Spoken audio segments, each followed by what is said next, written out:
Magandang hapon ng Friday. Welcome sa Lotto Result Today PH. Narito ang mga resulta para sa 2 p.m. draw March 20, 2026.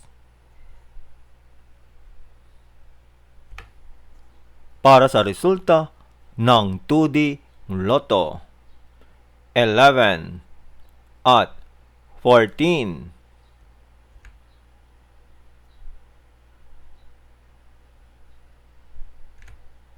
Heto naman ang summary ng resulta ng 2D Lotto kahapon.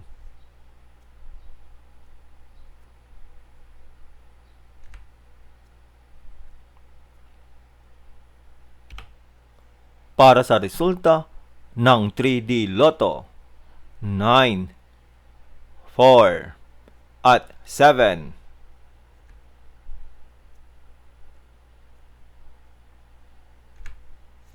Heto naman ang summary ng resulta ng 3D Lotto kahapon.